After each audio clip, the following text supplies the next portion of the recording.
Hello नमस्कार दोस्तों, स्वागत है आप सभी का आपके अपने परिवार स्टडी शाला 2.0 में। उम्मीद करते हैं कि आप सभी एकदम स्वस्थ होंगे, मस्त होंगे और अच्छे से अपनी तैयारी कर रहे हैं।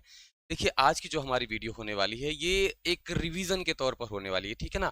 हम लोगों ने अधिगम में 4 सिद्धांत पढ़ा है अभी तक, थॉर्नडाइक, स्किनर, पावलोव और कोहलर का।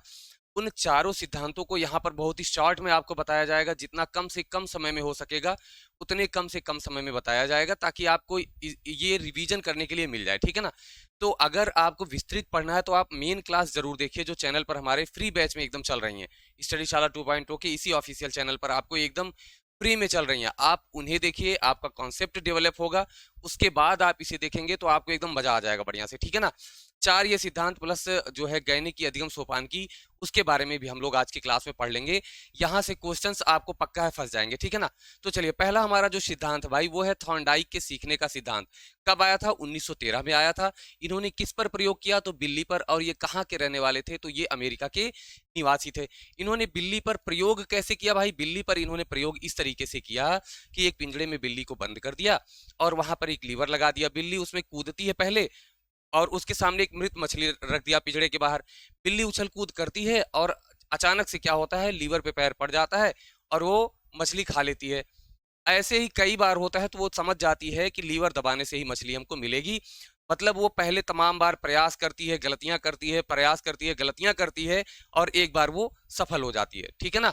तो इसीलिए इनके सिद्धांत को प्रयास एवं त्रुटि का सिद्धांत कहा जाता है। अब यहाँ पर ये समझिए कि इसमें क्या होता है भाई, इसमें बिल्ली के सामने भोजन भी रखा होता है और बिल्ली अनुक्रिया करना शुरू करती है। मतलब पहले इसमें भी भोजन आता है, सामने रहता है, और बिल्ली कूदती है।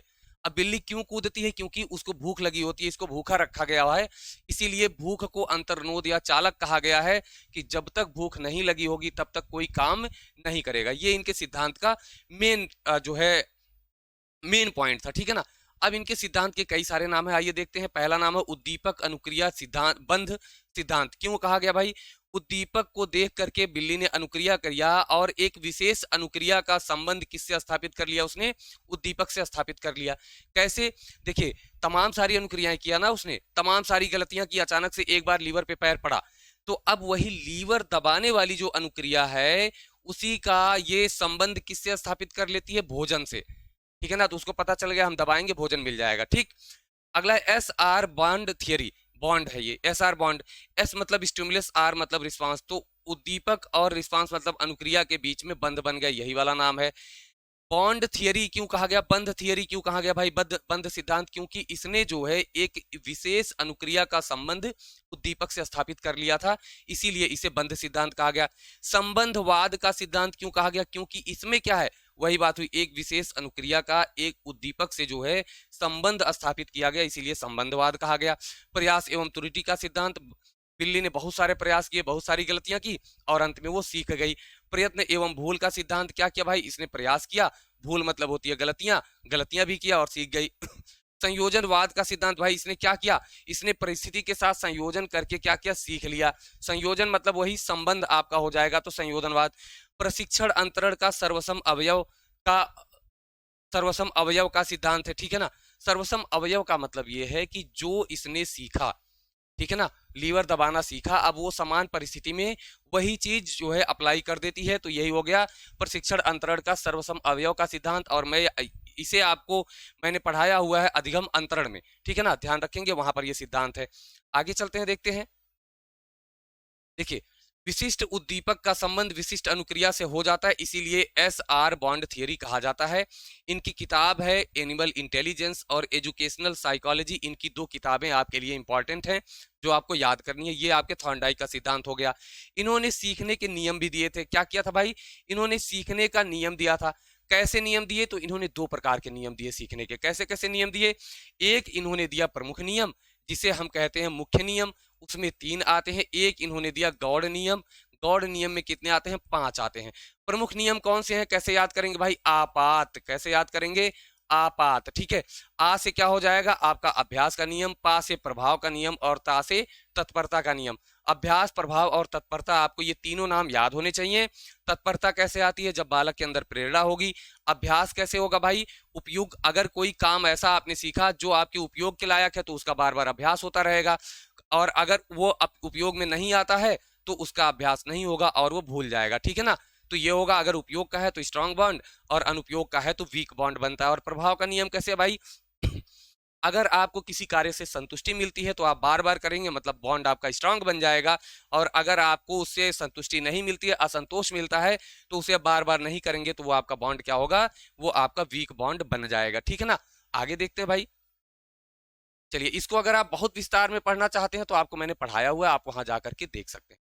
आइए, अभी पांचों नाम आपको ये ध्यान में रखने हैं, ठीक है ना? गॉड नियम के पांचों नाम। पहला है बहु अनुक्रिया का नियम, मतलब कि बहुत सी अनुक्रियाएं करता है, उसमें से एक वो सीख जाता है। मनोवृत्ति का नियम, मनोवृत्ति का नियम क्या है कि अगर बालक सीखना चाहता है तभी वो सीखता है। सादृश्यता का नियम क्या कहता है कि अगर बालक जो है विभिन्न परिस्थिति में भी बालक एक उद्दीपक के समान वैसी ही अनुक्रिया करता है, ये आपको ध्यान रखना है, इसमें पूर्व अनुभव का जो है हेल्प मिलता है। तत्व प्रबलता या आंशिक क्रिया का नियम, ये पूछा जा चुका है। आंशिक क्रिया का नियम भाई, तो ये संगत का चयन, असंगत को छोड़ना। जो काम वाली चीज है उसको हम चुन लेते हैं और जो काम की चीज नहीं है उसे हम लोग छोड़ देते हैं। और अगला है साहचर्यात्मक स्थानांतरण का नियम, ये आपको ध्यान में रखने हैं। 5 इनके नियम थे, ठीक है ना? समझ गए आप? 5 इनके नियम थे और इनके कक्षा में प्रयोग भाई क्या क्या है? चलिए, इसको मैंने बहुत विस्तार से पढ़ाया हुआ है, यहाँ मैं आपका केवल रिवीजन करवा रहा हूँ, ठीक है ना? कक्षा में प्रयोग क्या है भाई? कक्षा में प्रयोग परिश्रम के प्रति आशा का संचार क्यों, प्रयास एवं त्रुटि, बार बार प्रयास करना, गलतियां करना, और एक बार बच्चा सीख जाता है तो क्या होती है भाई? आशा उसकी बनी रहती है। धैर्य एवं परिश्रम के गुणों का विकास, जाहिर सी बात है कि जब बार बार गलतियां हो रही हैं, तमाम लोग होते हैं जो एक दो गलती में छोड़ देते हैं काम, लेकिन जो करता रहता अभ्यस्त हो जाता है तो वो क्या करता है भाई? वो उस चीज को बहुत अच्छे से करने लगता है, तो वो उसके गुण का विकास हो जाता है। मंद बुद्धि बालकों के लिए उपयोगी, क्योंकि जो चीज बार बार मंद बालक है बार बार करेगा वो उसकी हैबिट बन जाएगी। सकारात्मक दृष्टिकोण विकसित करने में, जाहिर सी बात है कि धैर्य रखने की बात हो रही है आपको, ठीक है ना? आशा की बात हो रही है तो सकारात्मक होगा। गणित, विज्ञान और दर्शन जैसे विषयों के चिंतन में उपयोगी होता है। ये आपका थॉर्नडाइक का सिद्धांत आपका यहाँ तक पूरा हो गया, ठीक है ना? एक सिद्धांत आपका, उम्मीद करते हैं कि आपने इसका रिवीजन अच्छे से कर लिया यहीं पर। अब आते हैं हम कॉहलर के सिद्धांत पर। आइए, कॉहलर का सिद्धांत क्या कहता भाई? कॉहलर कहाँ के रहने वाले? जर्मनी के रहने वाले हैं। इन्होंने दिया अंतर्दृष्टि का सिद्धांत, ठीक है ना? अंतर्दृष्टि का सिद्धांत, अंतर्दृष्टि का मतलब होता है हमारे अंदर से जो दृष्टि होती है, अंदर की जो दृष्टि है वो हमारी होती है अंतर्दृष्टि। एक मिनट, इसको मैं थोड़ा बड़ा कर दूं ताकि आप लोगों को दिखे, ठीक है ना? ठीक, ओके है, अब दिख रहा होगा। तो अंतर्दृष्टि का सिद्धांत मतलब अंदर की हमारी जो दृष्टि होती है वो अंतर्दृष्टि होती है। सबसे पहले इन्हें पढ़ने से पहले हम गेस्टाल्टवाद को समझते हैं, ठीक है ना? क्योंकि कॉहलर एक गेस्टाल्टवादी थे, इनका सिद्धांत भी गेस्टाल्टवाद पर ही आधारित है। अब समझिए, गेस्टाल्ट का मतलब क्या होता है कि समग्र या पूर्णाकार, ठीक है ना? तो गेस्टाल्टवादी जो थे उनका कहना यह था कि बालक को जब भी किसी समस्या उसके सामने रखी जाए तो वो समग्र रूप में रखी जाए, पूरी रखी जाए, समस्या भी वही, हल भी वही हो, बालक खुद से चिंतन मनन करके समस्या का हल निकालेगा। यही होता है गेस्टाल्टवाद, ठीक है ना? तो गेस्टाल्ट में समस्या पूरी की पूरी बालक के सामने रखी जाती है, ये आप ध्यान रखेंगे। इसके प्रतिपादक कौन थे गेस्टाल्टवाद के? तो वर्दीमर, मैक्स वर्दीमर, ठीक है ना? पूरा नाम इनका था मैक्स वर्दीमर, याद रखेंगे, मैक्स वर्दीमर इनका पूरा नाम था। आपके गेस्टाल्टवाद में और भी मनोवैज्ञानिक आते हैं, जैसे आपके हैं कॉहलर, आपके हैं वोल्फगैंग कॉहलर, इनका पूरा नाम है। कोफा है, ये कुल्ट कोफका इनका नाम है, और ये कुल्ट लेविन, ये 4 नाम आपको याद रखने हैं, कॉहलर, कोफका, लेविन और वर्दीमर। ये चारों गेस्टाल्ट से संबंधित हैं। और गेस्टाल्टवाद के प्रतिपादक कौन थे? वर्दीमर थे, मैक्स वर्दीमर, ठीक है ना? तो विशेषता क्या है गेस्टाल्ट की? कि समस्या को टुकड़ों में ना रख करके एक साथ ही प्रस्तुत कर दिया जाए, ठीक है भाई? ओके है। आइए, अब हम इनका प्रयोग देखते हैं कि इन्होंने प्रयोग अपना कैसे किया था। चलिए, प्रश्न पूछता है कि इन्होंने किस जानवर पर प्रयोग किया, तो इन्होंने सुल्तान नामक एक चिंपांजी है उस पर प्रयोग किया था, ठीक है ना? अब इन्होंने प्रयोग क्या किया था कि सुल्तान को एक पिंजड़े में बंद किया, मतलब एक कमरे में बंद कर दिया, ठीक है ना? और उसके सामने उन्होंने ऊपर केला टांग दिया और वो पहुंच से उसके दूर था, और उसी में लकड़ी के बॉक्स रख दिए। अगर लकड़ी के बॉक्स को एक के ऊपर एक रखा जाता तो वो उस पर चढ़ करके केला पा जाता, ठीक। अब बंदर ने उछल कूद थोड़ी सी की, उसे लगा कि हमें नहीं मिलेगा, वो सोचने लगा कैसे हम इसको प्राप्त करें। और अचानक से उसके दिमाग में आया कि अरे अगर हम डब्बा रखेंगे तो मिल जाएगा हमें, ठीक है ना? तो अब इसमें अचानक से उसके दिमाग में एक सूझ आई कि अगर हम डब्बा रखेंगे तो ये चीज हमको प्राप्त हो जाएगी, ठीक है ना। तो अब यहाँ पर आपको विशेष ध्यान इसी का देना है।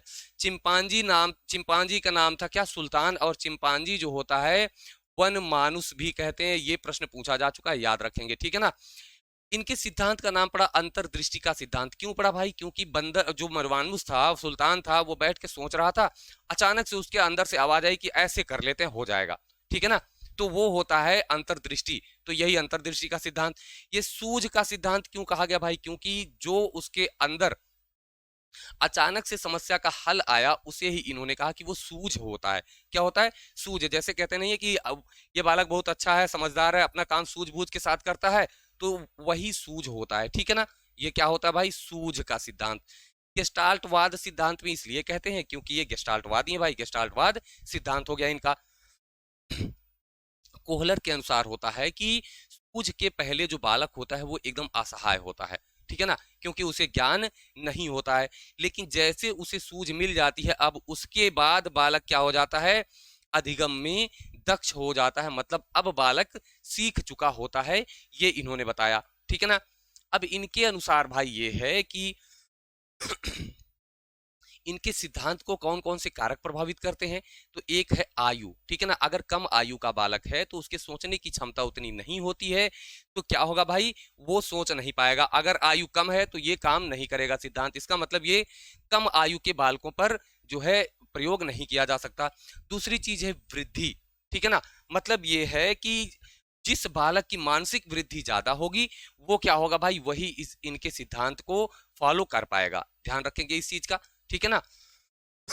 इनका सिद्धांत किस पर? इनका सिद्धांत जो है संज्ञानात्मक पक्ष पर जोर देता है, ठीक है ना। इस पर जोर देता है, संज्ञानात्मक पक्ष पर जो जोर देता है, और ये जो है सृजनात्मकता पर जोर देता है, ठीक है। तो ये आपको याद रखना है कि संज्ञानात्मकता और सृजनात्मकता दोनों पक्षों पर इनका सिद्धांत जोर देता है। और समस्या समाधान में अचानक से अनुभव प्राप्त होता है। जैसा कि मैंने बताया, बंदर सोच रहा था, उसे अचानक से हल निकल गया, और उस अनुभव को कहा जाता है आहा अनुभव, आहा एक्सपीरियंस, या उस क्षण को आहा मोमेंट कहा जाता है। आपको जैसे ही आहा मिल जाए, आप तुरंत किससे जोड़ देंगे? आप तुरंत कहेंगे ये तो कोहलर वाला सिद्धांत है, ठीक है ना। चलिए आगे चलते हैं। देखिए कक्षा में प्रयोग कैसे करेंगे भाई इनका, इनके सिद्धांत का कक्षा में क्या प्रयोग है, देखते हैं कि देखिए बालकों में, ठीक है, बालकों में तर्क शक्ति का विकास होता है। बालकों में तर्क शक्ति का विकास होता है। जाहिर सी बात है, बालक जब बैठ करके सोचेगा समझेगा तो तर्क करेगा, उसका विकास होगा। कठिन विषयों के शिक्षण के लिए ही ये उपयोगी होता है, ठीक है ना। उच्च स्तरीय कक्षाओं में जैसा कि मैंने बताया कि अगर छोटे बालक हैं, उनकी क्षमता कम होगी, तो ये उपयोगी नहीं होगा। विचार विमर्श का विकास करता है। जाहिर सी बात है कि बालक सोचेगा समझेगा विचार करेगा तो उसका विचार विमर्श का विकास होगा। सृजनात्मकता का विकास होगा। जाहिर सी बात है कि वो नए नए तरीके सोचेगा कि कैसे हम ये काम कर लें, तो सृजनात्मकता का विकास होगा। और चिंतन का भी विकास होगा। जब चिंतन करेगा सोचेगा तो चिंतन का विकास होगा। और यहाँ पर समझिए, यह सिद्धांत थॉर्नडाइक के सिद्धांत का विरोध करता है। क्यों? क्योंकि इन्होंने क्या कहा था थॉर्नडाइक ने कि प्रयास और त्रुटि के माध्यम से सीखता है, लेकिन कोहलर ने कहा कि प्रयास और त्रुटि नहीं, बालक अचानक से सीखता है, एक बार में सीखता है, अचानक से सीखता है, ठीक है ना। तो इसलिए थॉर्नडाइक के सिद्धांत का विरोध करते हैं, ये आपको ध्यान में रखना है, ठीक है ना। तो आपका थॉर्नडाइक और कोहलर आपका यहाँ पर क्लियर हो गया है, ठीक, ओके है। आइए अब हम लोग चलते हैं आपके जो है पावलाव के सिद्धांत पर। किसके सिद्धांत पर चलते हैं? पावलाव के सिद्धांत पर चलते हैं। देखिए फटाफट से देखते हैं। पावलाव का पूरा नाम क्या है? इवान पेट्रोविच पावलाव, आईपी पावलाव इनका नाम है, आप लोग जानते हैं, ठीक है। और ये आपके कहाँ के वैज्ञानिक थे? रूस के मनोवैज्ञानिक हैं, ठीक है ना। ये रूस के मनोवैज्ञानिक थे। इन्होंने कौन सा सिद्धांत दिया? शास्त्रीय अनुबंधन का सिद्धांत। इसीलिए इन्हें शास्त्रीय अनुबंधन का जनक भी कहा जाता है। किस जानवर पर प्रयोग किया इन्होंने? कुत्ते पर प्रयोग किया। और इन्हें पाचन क्रिया पर शोध के लिए 1904 में नोबेल पुरस्कार भी दिया जा चुका है। तो ये एकमात्र आपको मनोवैज्ञानिक मिलेंगे जिन्हें नोबेल पुरस्कार मिल चुका है। इनका नाम आपको विशेष तौर से ध्यान में रखना है। प्रयोग किस पर किया? कुत्ते पर इन्होंने प्रयोग किया। इन्होंने कहा कि भोजन है, ठीक है ना, भोजन देखते ही कुत्ता क्या करता है? लार टपकाता है, ठीक है। और इन्होंने कहा कि भोजन के साथ हम घंटी बजा देते हैं, ठीक है ना। और उसके बाद भी कुत्ता क्या करता है? लार टपकाता है। लेकिन एक समय हम ऐसा करते हैं कि केवल घंटी बजाते हैं और कुत्ता लार टपका देता है। अब इस चीज को समझिए, ठीक है ना। ये भोजन जो है ये यूसीएस है और लार भी यूसीएस है, मतलब अनुबंधित उद्दीपक भोजन है। और ये जो लार है, ठीक है ना, एक मिनट, ये जो लार है ना, ये आर, ये अनुक्रिया है। लार जो टपका रहा है वही अनुक्रिया है। तो ये अनुबंधित अनुक्रिया, अभी इसका किसी से अनुबंधन नहीं हुआ है। अब यहाँ भोजन और घंटी दोनों रख दी गई, ठीक है ना। तो अभी तो कुत्ता जो है घंटी से अनुबंधन नहीं कर पाया है, तो घंटी से अभी इसका कोई संबंध नहीं हुआ, इसीलिए इसे कहते हैं एनएस, मतलब न्यूट्रल उद्दीपक कहते हैं। अभी इसका किसी से कोई संबंध नहीं है, तो उदासीन उद्दीपक हो जाएगा। और भोजन अभी भी इसका भी किसी से अनुबंधन नहीं हुआ, तो ये यूसीएस होगा, मतलब अनुबंधित उद्दीपक होगा। लार अभी भोजन से आ रही है, भोजन देख करके, तो ये भी अभी यूसीआर होगी, ठीक है ना। लेकिन जब भोजन घंटी साथ साथ आते हैं तो इसे कुत्ते को लगा कि घंटी बजते ही मुझे भोजन मिलती है, तो एक बार केवल घंटी बजाई गई, ठीक है ना। तो घंटी बजते ही उसकी लार टपकने लगी कि अब भोजन मिलेगा। मतलब अब जो संबंध लार का भोजन से था वही संबंध लार का घंटी से हो गया। तो अब ये हो गए अनुबंधित। कैसे हो गए? अनुबंधित ये उद्दीपक हो गया, ठीक है ना। और ये आपकी ये अनुबंधित अनुक्रिया हो गई, अनुबंधित आपकी अनुक्रिया हो गई, ठीक है ना। अब समझ गए आप? अनुबंधित अनुक्रिया मतलब इसको बोलते हैं सीआर और इसको बोलते हैं सीएस, कंडीशनड स्टिमुलस और कंडीशंस रिस्पॉन्स हो गई, ठीक है ना। ओके, समझ गए आप? अब आगे देखते हैं भाई, उद्दीपन प्रतिस्थापन का क्या मतलब है भाई? उद्दीपन प्रतिस्थापन का मतलब ये होता है कि जैसे एक उद्दीपन की जगह पर कोई दूसरा उद्दीपक आ जाए, एक उद्दीपक की जगह पर कोई दूसरा उद्दीपक आ जाए और उससे भी वही अनुक्रिया होने लगे, तो उद्दीपन प्रतिस्थापन बोलते हैं। जैसे भोजन की जगह पर कौन आ गया भाई? भोजन की जगह ले लिया किसने? घंटी ने, ठीक है ना। भोजन से भी लार आ रही थी कुत्ते को, और अब घंटी से भी लार आने लगी। इसका मतलब भोजन की जगह पर घंटी जो है उसी उद्दीपक की तरह काम करना शुरू कर देती है। तो ये होता है उद्दीपन प्रतिस्थापन। यहीं पर आप समझिए कि उद्दीपन विलोपन भी होता है, ठीक है ना। एक मिनट, पूरा मैं साफ कर देता हूँ आपको, एक नया पेज लेकर के, ठीक है ना।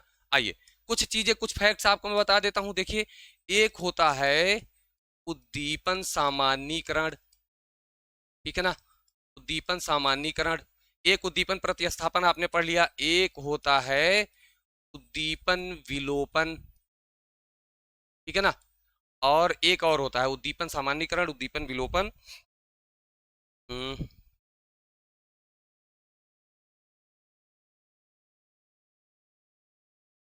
चलिए, ध्यान में आएगा तो बता दूंगा, नहीं तो पिछली क्लास में मैंने आपको बताया था, ठीक है। सामान्यीकरण का मतलब क्या होता है कि जैसे मान लीजिए कि एक उद्दीपक को वो कुत्ता समझ लेता है। अब वो मान लीजिए घंटी को समझ लिया, ठीक है ना। अब एक घंटी के जैसी अगर कई घंटियां बज रही हैं, ठीक है ना, दूसरी घंटी हम बजाते हैं, फिर तीसरी घंटी बजाते हैं, फिर चौथी घंटी बजाते हैं, ठीक है ना। तो क्या होता है भाई? ऐसी स्थिति में वो हर घंटी पे लार टपकाने लगता है। घंटी कोई दूसरी बजाते हैं तो भी उसमें लार टपकाने लगता है। देखिए, तीसरा था उद्दीपन विभेद, है ना, उद्दीपन विभेद। ठीक, चलिए देखते हैं फटाफट से। तो अगर वो सभी घंटी पर लार टपका रहा है तो ये उद्दीपन सामान्यीकरण कहलाता है, ठीक है। अगर देखिए, उद्दीपन विलोपन क्या होता है भाई कि मान लीजिए भोजन और, ठीक है ना, भोजन और घंटी के बीच में हम कई सारी आवाजें डाल दें, ठीक है। क्या करें? कई सारी आवाजें डालना शुरू कर दें।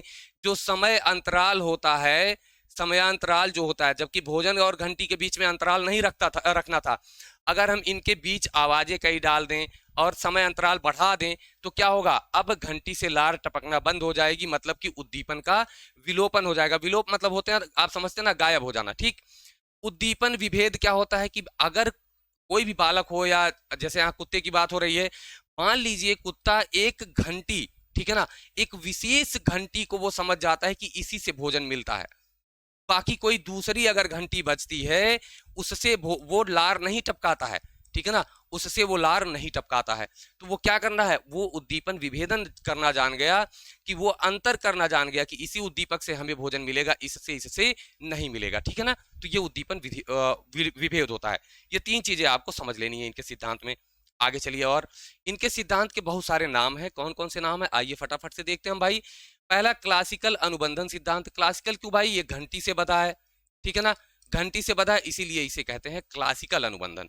ठीक है, तो मैंने आपको बताया था क्लासिकल मतलब होता है शास्त्रीय, ठीक है ना। और शास्त्रीय में आप जानते हैं शास्त्रीय नृत्य होता है, और शास्त्रीय नृत्य में क्या होती है भाई, घंटी घुघरू बधी होती है ना, तो आप तुरंत जोड़ लेंगे कि घंटी शास्त्रीय होता है। परिमाणात्मक अधिगम सिद्धांत, तो परिमाण किसका, ये लार, परिमाण मतलब होता है मात्रा, तो लार की मात्रा माप रहे थे और उसे ही इन्होंने कहा कि यही अनुक्रिया की मात्रा होती है, जो लार कितनी मात्रा में टपक रही है, तो लार का परिमाण इन्होंने मापा, इसीलिए परिमाणात्मक हो गया। परंपरागत मतलब जो प्राचीन समय से चला आ रहा हो, मतलब शास्त्रीय हो। संबद्ध, देखिए संबंध होता है थॉर्नडाइक में, संबद्ध किसके में होता है, संबद्ध होता है पावलाव में। क्यों, क्योंकि पावलाव के सिद्धांत में घंटी का संबद्ध किससे हो गई, घंटी भोजन से संबद्ध हो गई, बंध गई, ठीक है ना, संबद्ध हो गई, इसीलिए जो है इसे कहा जाता है संबद्ध प्रतिक्रिया सिद्धांत। अनुकूलन अनुक्रिया, क्या किया उसने, भोजन की जगह पर उसने घंटी से अनुकूलन कर लिया, इसीलिए अनुकूलन अनुक्रिया हो गई। उसकी अनुक्रिया अनुकूलित हो गई किसके साथ, घंटी के साथ, समझ गए।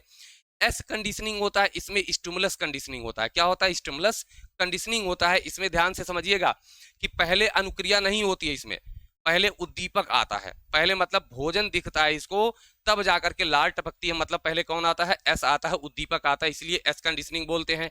संबंध प्रत्यावर्तन का सिद्धांत, जो संबंध भोजन से था वही संबंध किससे हो गया, घंटी से हो गया, मतलब प्रत्यावर्तित हो गया। प्रत्यावर्तन का मतलब आप समझते हैं ना, परिवर्तित होकर किसी और के साथ जुड़ जाना, ठीक है ना। तो अनुक्रिया का संबंध भोजन से हट करके घंटी से जुड़ गया।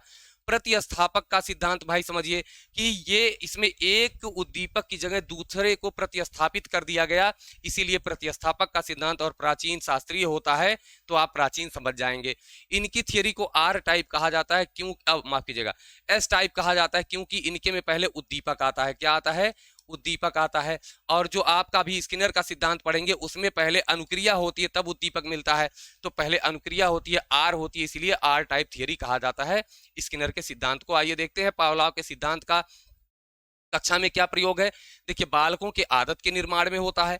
भय संबंधी रोगों के उपचार, आप कहेंगे ये कैसे होता है, मान लीजिए आपको एक पीपल के पेड़ में बता दिया लोगों ने भूत रहता है, ठीक है ना, तो अब क्या होगा, आप डरेंगे उसको, समझ रहे हैं। लेकिन आप ऐसा होगा कि अगर वहां पहुंच गए आप, ठीक है ना, अगर आप वहां पहुंच गए तो अब आपका डर समाप्त हो जाएगा। इसे इसीलिए कहते हैं कि भय संबंधी रोगों के उपचार हेतु भी प्रयोग में लाया जाता है। वातावरण से सामंजस्य स्थापित करने में होता है, और अच्छा व्यवहार और अनुशासन स्थापित करने में इनके सिद्धांत का प्रयोग किया जाता है। अगला हमारा सिद्धांत भाई स्किनर, ठीक है ना, तो स्किनर का सिद्धांत है हमारा। हमने क्या क्या पढ़ लिया, थॉर्नडाइक पढ़ लिया, कॉहलर पढ़ लिया और पावलोव पढ़ लिया, आपका आखिरी स्किनर, इसके बाद हम लोग पढ़ेंगे कहने की अधिगम सोपान की, ठीक है ना। स्किनर का सिद्धांत, ये एक व्यवहारवादी है। कौन है, व्यवहारवादी हैं। आपके थॉर्नडाइक भी व्यवहारवादी थे और ये भी व्यवहारवादी हैं, ध्यान रखेंगे, ठीक है ना, ओके है। और गेस्टाल्टवादी आपके कॉहलर थे। यहाँ आइए, इन्होंने प्रोग्राम अधिगम का जन्म दिया। क्या है, ये प्रोग्राम अधिगम के जनक कहे जाते हैं, और अभिक्रमित अनुदेशन या अभिक्रमित अधिगम के भी जनक कहे जाते हैं। दो चीजें, अभिक्रमित अनुदेशन और अभिक्रमित अधिगम, दोनों आप याद रखेंगे, और एक प्रोग्राम के जनक कहे जाते हैं, प्रोग्राम अधिगम के जनक कहे जाते हैं स्किनर। ये बिल्कुल मत भूलिएगा, बहुत ही जरूरी है, बहुत ही इंपॉर्टेंट है आपके लिए, ठीक है ना। आगे देखते हैं भाई, इनके सिद्धांत का क्या नाम है, क्रिया प्रसूत अधिगम का सिद्धांत। क्या नाम है भाई, क्रिया प्रसूत अधिगम का सिद्धांत। बात करते हैं कि ये कहाँ के मनोवैज्ञानिक हैं, ये भी अमेरिका के हैं, ठीक है ना।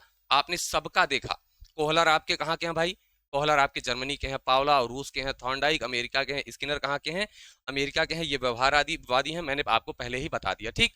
प्रयोग इन्होंने किस पर किया, चूहे पर किया और कबूतर पर किया, ठीक। कब किया, 1938 में किया, ध्यान रखेंगे इन सब चीजों का।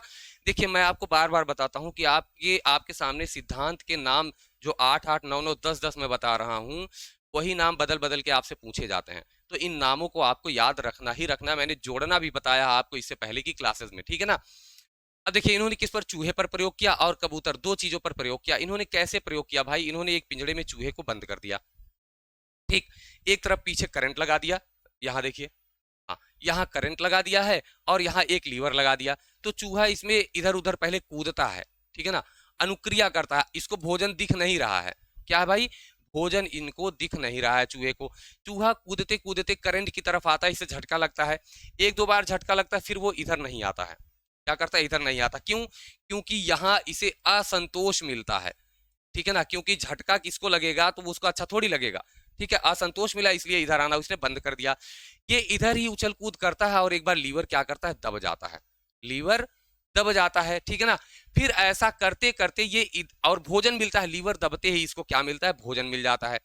तो ये ऐसा करते करते सीख गया कि मुझे यही लीवर दबाने से भोजन मिलता है, और ये इधर जाना छोड़ करके इधर ही बार बार कूदने लगा, क्योंकि इधर इसे संतोष मिल रहा है, ठीक है ना, भोजन मिला तो संतुष्टि मिली।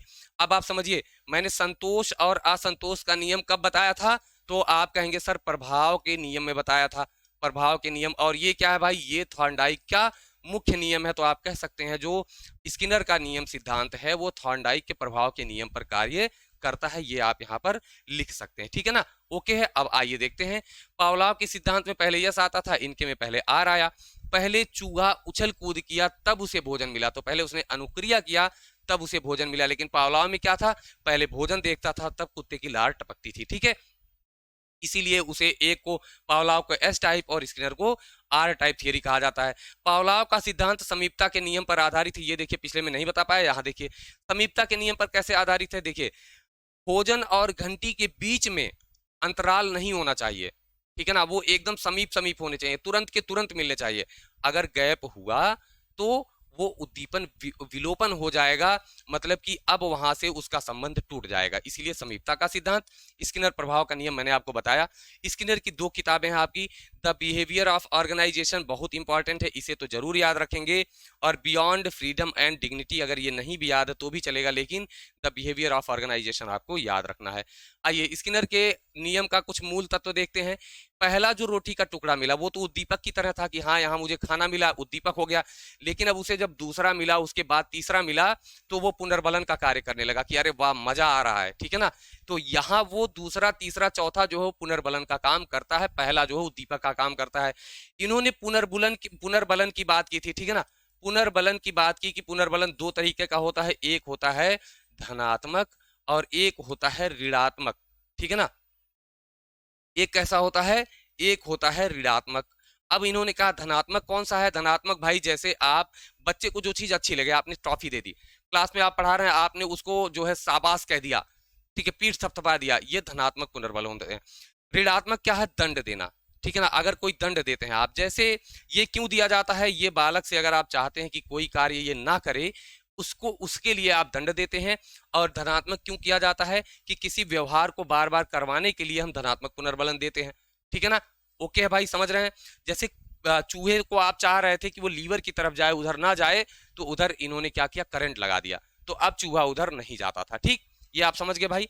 चलिए, इन्होंने जो है पुनर्बलन के बारे में बताया, आप समझ गए। इनके सिद्धांत के अन्य ना, यहाँ देखिए थांडाई का ये जो सिद्धांत है स्किनर का, वो थांडाई के प्रभाव के नियम पर आधारित है, बता दिया, और पुनर्बलन पर आधारित है, ये भी मैंने बताया कि पुनर्बलन इसमें मेन माना गया है। आगे देखिए, इनके सिद्धांत का नाम क्रिया प्रसूत अधिगम का सिद्धांत, मतलब कि क्रिया से प्रसूत मतलब जन्म हुआ किसका, अधिगम का। पहले चूहे ने क्या किया, क्रिया किया और उसे भोजन मिला, और वो भोजन प्राप्त करना सीख गया, तो क्रिया से जन्म हुआ किसका, अधिगम का, इसीलिए क्रिया प्रसूत अधिगम हो गया। क्रिया प्रसूत अनुबंधन हो गया, मतलब पहले क्रिया हुई, क्रिया का जन्म हुआ, उसके बाद उसने उस क्रिया का अनुबंधन किससे किया, भाई उसने भोजन से कर लिया, ठीक है ना। तो ये आप ध्यान रखेंगे। टाइप आर थियरी, पहले आर आता है इसलिए टाइप आर। सक्रिय अनुकूलन, जाहिर सी बात है उसने अनुकूलन कर लिया, कौन सी क्रिया के साथ, लीवर दबाने वाली क्रिया के साथ उसने अनुकूलन कर लिया, ध्यान में रखेंगे, ठीक है ना। चलिए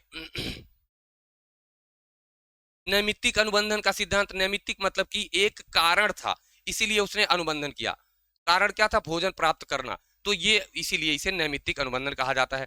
अभिकर्मित अनुदेशन, चलिए अभिकर्मित अनुदेशन के जनक मैंने बताया, इन्हें कहा जाता है। अभिकर्मित अनुदेशन का जनक कौन हो जाएगा, स्किनर हो जाएगा, ध्यान रखेंगे आप। ये 2 प्रकार का होता है, एक होता है आपका रेखीय, ठीक है ना, और एक होता है आपका शाखीय, ठीक है।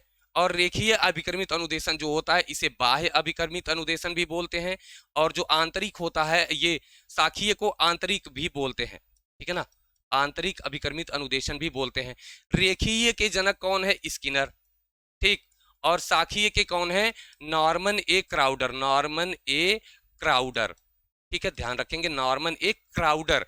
स्किनर को अगर देखिए अभिकर्मित अनुदेशन केवल पूछे तो स्किनर, रेखीय अभिकर्मित अनुदेशन पूछे तो भी स्किनर, और शाखीय पूछे तो आप क्राउडर को लगा देंगे, ठीक है ना। इतनी सारी चीजें, कार्यात्मक प्रतिबद्धता भाई बिल्कुल है, पहले क्रिया आई तो तुरंत आप स्किनर को लगा देंगे। आगे चलते हैं भाई। स्किनर ने बताया कि दो तरीके का व्यवहार होता है, ठीक है ना। कौन कौन सा? एक होता है प्रतिक्रियात्मक व्यवहार। प्रतिक्रियात्मक व्यवहार मतलब किसी चीज को देख करके व्यवहार करना, ठीक है ना। जैसे उद्दीपक को देख करके कुत्ते ने लार टपकाना शुरू किया भोजन को देख करके, तो वो कैसे? पहले एस को देखता है फिर अनुक्रिया करता है, इसीलिए टाइप एस थियरी है। किसकी है? पावलाव की हो गई। तो प्रतिक्रियात्मक व्यवहार अगर देखें तो पावलाव के सिद्धांत को बताता है। सक्रिय क्रिया प्रसूत व्यवहार क्या है भाई? इन्होंने कहा कि जब बिना एस को देखे, बिना उद्दीपक को देखे यदि अनुक्रिया हो रही है तो वो आपकी सक्रिय क्रिया प्रसूत व्यवहार हो जाएगा, ठीक है ना।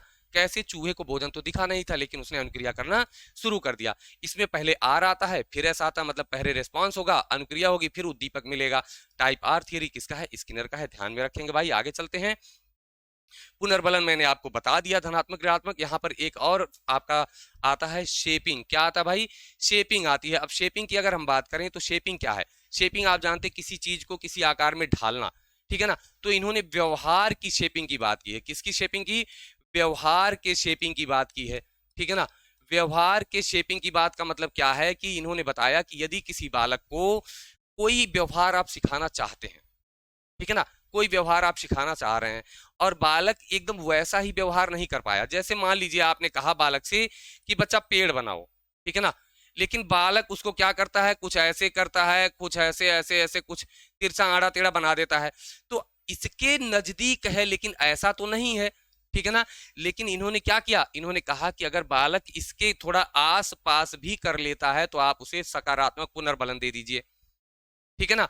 तो क्या होगा? अब यही पेड़ दोबारा से बनाएगा बालक, थोड़ा और इधर उधर बनेगा, उसके बाद फिर बनाएगा तो इसका जो है सही बन जाएगा, ठीक है ना। तो इसी को कहते हैं शेपिंग। मतलब व्यवहार को, एक जो व्यवहार हम चाहते हैं उस व्यवहार को प्राप्त करने के लिए जो हम काम करते हैं वो शेपिंग हो जाती है।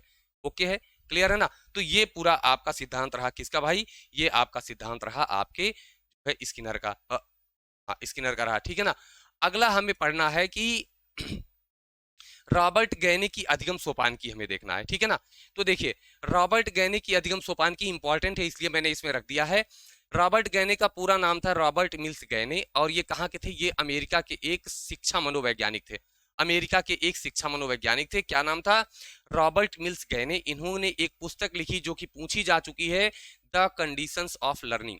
द कंडीशंस ऑफ लर्निंग नाम की इन्होंने एक पुस्तक लिखी थी भाई।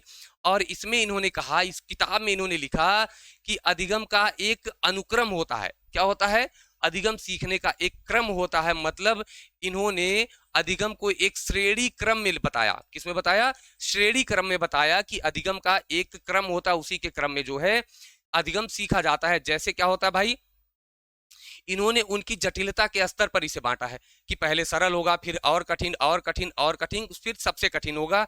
और उस पर देखिए पदानुक्रम मतलब श्रेणी आप समझ सकते हैं, ठीक है ना। तो अधिगम पदानुक्रम को इन्होंने 8 बौद्धिक स्तरों में बांटा। तो यदि आपसे पूछे कि गैने की अधिगम सोपानियों को कितने स्तर में बांटा गया, तो आप कहेंगे सर 8 स्तर में बांटा गया है। चलिए देखते हैं 8वां स्तर, क्योंकि यही आपसे पूछेगा, ठीक है ना। हम लोग यहां से देखते हैं, इसको देखते हैं, ठीक। चलिए, आपको उम्मीद करते हैं कि दिख रहा होगा, ठीक है भाई। आइए, अब तो दिख ही रहा होगा। देखिए, यहां पर 8 स्तर बताए गए हैं। ये पहला स्तर है, ये दूसरा है, ये तीसरा, ये चौथा, पांचवा, छठवां, सातवां और 8वां स्तर, ठीक है। तो जो सबसे निचला स्तर है यही सबसे पहला स्तर है।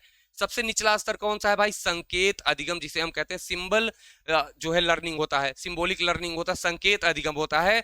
और दूसरा है उद्दीपक अनुक्रिया, SR लर्निंग होता है, ठीक है। स्टिमुलस रिस्पॉन्स लर्निंग जो होता है ये।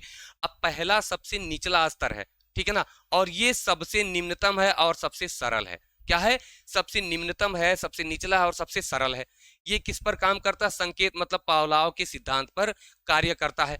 किस पर? पावलाव के सिद्धांत पर कार्य करता है। ध्यान रखेंगे आप, पावलाव में क्या किया गया? उसको भोजन स्वरूप पहले दिखाया गया, ठीक है ना, तब अनुक्रिया हुई। तो संकेत अधिगम। और इसके बाद उद्दीपक अनुक्रिया सिद्धांत, ये स्किनर के क्रिया प्रसूत और अनुबंधन का परिणाम है। दूसरा वाला दोनों प्रश्न पूछा जा सकता है, ध्यान रखेंगे भाई, ठीक है ना। क्रिया प्रसूत होगा, ये देखिए उद्दीपक अनुक्रिया का अधिगम हुआ तो ये स्किनर के सिद्धांत पर कार्य करता है, ध्यान रखेंगे। अब यहाँ पर तीसरा आपका श्रेणी क्रम पूछा है। पहला संकेत है, दूसरा श्रृंखला उद्दीपक अनुक्रिया है, तीसरा श्रृंखला है, चौथा शाब्दिक है, उसके बाद आपका बहुविभेदन क्षमता है, फिर संप्रत्यय का निर्माण करता है, फिर वो सिद्धांत को समझता है और उसके बाद वो समस्या समाधान करना सीख जाता है। इन्होंने कहा समस्या समाधान करना सबसे कठिन काम होता है, सबसे जटिल स्तर है, ठीक है ना। और इसे कहा इन्होंने कि सबसे उच्चतम स्तर है। क्या है? सबसे उच्चतम स्तर है, सबसे ऊंचा स्तर है। तो यहां से प्रश्न पूछा था, ये 3 नाम दे दिए थे और पूछा था कि इनका क्रम बताइए, ठीक है ना। तो आपको याद होने चाहिए, 8 के 8 आपको याद होने चाहिए। पूछता है कि जो गैनिक की अधिगम सोपानकी है वो कैसे काम करती है, सरल से कठिन की ओर, कठिन से सरल की ओर। तो आप क्या बताएंगे? नीचे सबसे सबसे सरल है और ऊपर सबसे जटिल है, तो ये सरल से जटिल की ओर चलती है। किधर? सरल से जटिल की ओर। सबसे निम्नतम स्तर संकेत है, सबसे उच्चतम स्तर क्या है? समस्या समाधान है। आप समझ रहे हैं ना? जैसे यहां पर आप समझिए इस चीज को, पहले बालक संकेत से सीखता है, फिर किसी चीज को देखकर अनुक्रिया करके सीखता है, फिर उसको श्रेणीबद्ध करना सीखता है, फिर वो शब्दों का साहचर्य स्थापित करके सीखता है, फिर वो क्या करता है? कई चीजों में विभेदन करना सीखता है, फिर वो क्या करता है? कॉन्सेप्ट अपना बनाना शुरू करता है। जब कॉन्सेप्ट बना लेता है तब वो सिद्धांत को समझता है, ठीक है ना। और जैसे उसने सिद्धांत समझ लिया, अब इन सभी का प्रयोग करके ये समस्या समाधान करना सीख जाता है। यही आपका रॉबर्ट गैने की अधिगम सोपानिकी है। इंपॉर्टेंट है, ध्यान में रखेंगे आप। इसका जो इंग्लिश वाला है ये जरूर ध्यान में रखिए, क्योंकि प्रश्न में हिंदी कम समझ में आएगी, अंग्रेजी वाला ज्यादा आपको समझ में आएगा। आप लोग स्क्रीनशॉट लेकर के इसे रख सकते हैं, ठीक है ना। चलिए, ओके है, इतना हो गया आपका, जितना मुझे आज बताना था इतना हो गया, ठीक है ना। तो उम्मीद करते हैं कि आपको ये चीजें समझ में भी आई होगी। वन शॉट ये है आपका इन सारी चीजों को मिला करके, इसलिए क्योंकि मैं चाहता था कि इसका रिवीजन आपका कम समय में हो जाए। बाकी आपने लेंदी वीडियो पढ़ी है, लॉन्ग वाली पढ़ी है, तो लॉन्ग वाली पढ़ने से ये आपको फायदा मिल जाएगा कि इसमें जो कॉन्सेप्ट मैंने आपको बहुत कॉन्सेप्ट क्लियर नहीं करा है, क्लियर करने का मतलब यह है कि उसका विस्तार नहीं किया है, लेकिन जो आपकी एक एक सिद्धांत को अलग अलग क्लास हुई है उसको ऐसे बताया गया कि आपको क्लास में सारी चीजें रट जाएंगी, ठीक है ना। तो आप उसको देख करके तब ये देखेंगे तो आपको बहुत मजा आएगा। नहीं तो अगर वो आप नहीं देख पा रहे हैं, आपके पास समय नहीं है, आप जैसे अध्यापक बंधु हमारे हैं वो नहीं देख पा रहे हैं, तो उनके लिए ये भी पर्याप्त है। यहाँ से सीधे सीधे क्वेश्चंस आपके फंस जाएंगे, ठीक है ना। देखिए, जो आपकी एक एक सिद्धांत की अलग अलग मैं वीडियो दे रहा हूँ उसमें ये कारण है कि आपको सुपर टेट भी देना है, ठीक है ना। तो सुपर टेट के लिए आपको वो विस्तृत पढ़ना जरूरी है। और यहाँ पर जो केवल अध्यापक बंधु हैं उनके लिए ये भी काम कर जाएगा, आपके लिए ये रिवीजन का काम कर जाएगा, ठीक। उम्मीद करते हैं कि आपको ये चीजें समझ में आई होंगी। चलिए फिर मिलेंगे नेक्स्ट क्लास में, तब तक के लिए नमस्कार, धन्यवाद, जय हिंद।